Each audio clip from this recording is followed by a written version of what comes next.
My name is David. I live in the Philippines. Just like my last video, this is not a planned episode. This is a what happened this week video. We're going to discuss a foreigner, an American, who lives in the Philippines and just learned he is in the top 1% of wage earners in the Philippines. The colloquial term for the top 1% is rich. To be very clear, last week this American was not in the top 1%. In general, he's had a pretty bad couple of weeks, except for the news that he is now, by definition, rich. This American is my cousin Eddie from the last video I uploaded. How did the former Navy SEAL Eddie learn he was amongst the wealthy elite of the Philippines? Simple.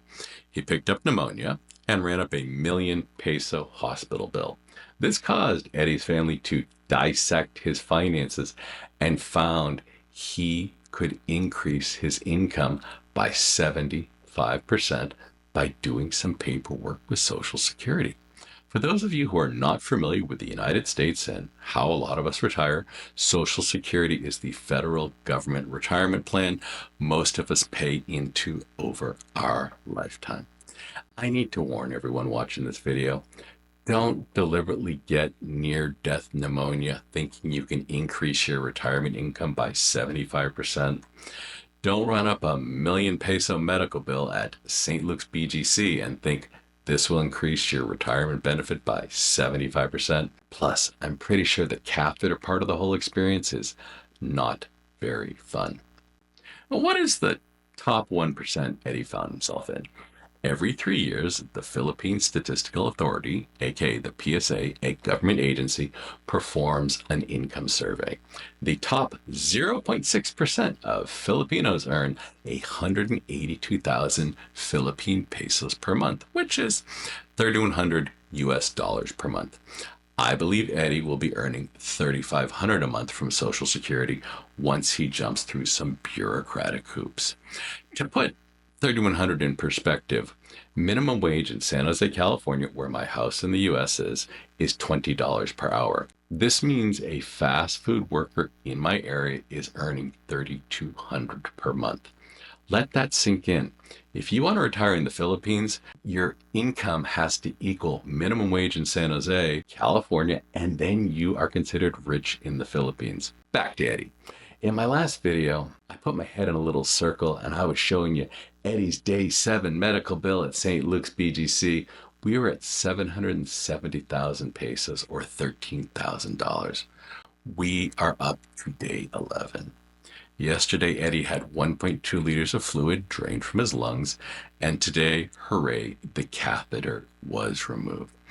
Eddie is freaking out because his current bill, day 11, is almost 1.2 million pesos, which is pushing $20,500. These numbers are stressing me, and I remembered something. In this video, I talked about Betty, whose husband was in his 50s when their kids were born. This is because Betty had some fertility issues. I'm not trying to get you to watch my old videos. I'm talking about real people in my life, so they show up in different stories that I'm telling you. Betty is sly, really sly with money. When her husband turned 65, he retired and started collecting Social Security. Betty's kids were under 18. She signed them up for Social Security. Any kid under 18 whose parent retires or whose parent goes on Social Security disability collects 50% of what their parent is earning. Eddie receives $2,000 a month in Social Security. Eddie and his wife Daisy have an 8-year-old son, which means the son can collect 50% of Eddie's $2,000. That is another $1,000 per month. I put my talking head right on the document from the Social Security website. I didn't make it up. I wanted to show you this is physically what is on the Social Security website. This money is Eddie's to collect until his son turns 18. There are actually some edge cases which can extend beyond a child's 18th birthday. I don't have time to cover them here. But there is a bonus. Eddie's wife Daisy has 2 daughters under 18 that are Eddie's stepchildren. I asked Daisy the obvious question. Are you actually married? Daisy and Eddie are married. This means that each stepchild can collect 50% of Eddie's base Social Security. This is the text from the Social Security website that mentions stepchildren. Yes, they are legal to add.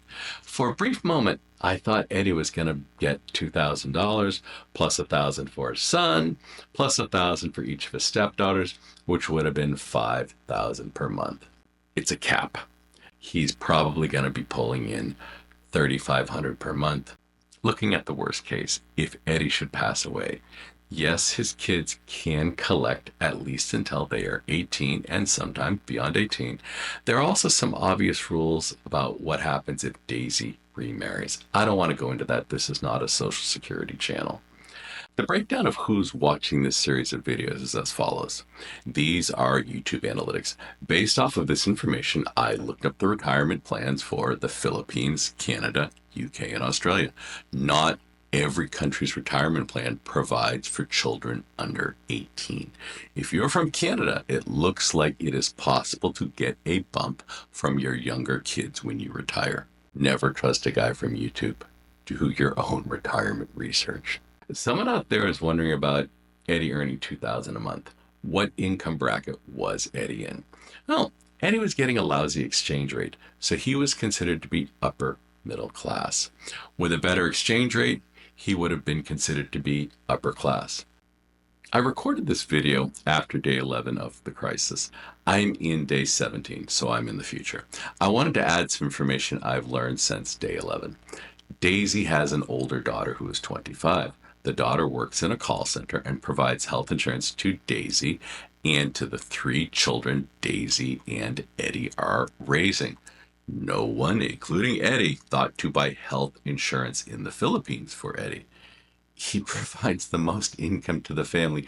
And when I say family, I am assuming Daisy's extended family too.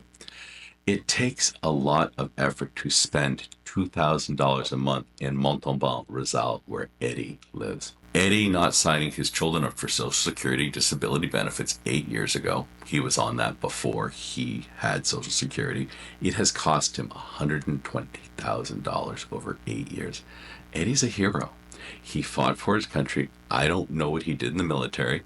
The skills he learned as a Navy SEAL did not include how to plan for retirement. It's worse than the $120,000 lost over 8 years. The lousy exchange rate he gets with his bank, Citizens Bank, is costing him 4 to 6% per transfer. He's lost about $132,000 in total income over the last 8 years. A TMI update. The catheter went back in on day 12 with my cousin. My cousin Eddie is doing a lot better than he was a week ago. He's going to have hopefully $18,000 extra dollars coming in each year. Eddie's making his eldest daughter his representative with Social Security so she can help with the paperwork. This will also let me work with his daughter so I can get Eddie a better exchange rate when he sends money from the US to the Philippines. Eddie's a great guy, but he has not trained Daisy on how U.S. retirement works. Daisy has no idea how banking works in the U.S., how U.S. health insurance works. That's why I want to get help from Eddie's eldest daughter. She's 40, she's not 12. I'm going to be really honest. I am not sure how to pay the $25,000 in medical bills. It's not that high yet, but it's going to get there.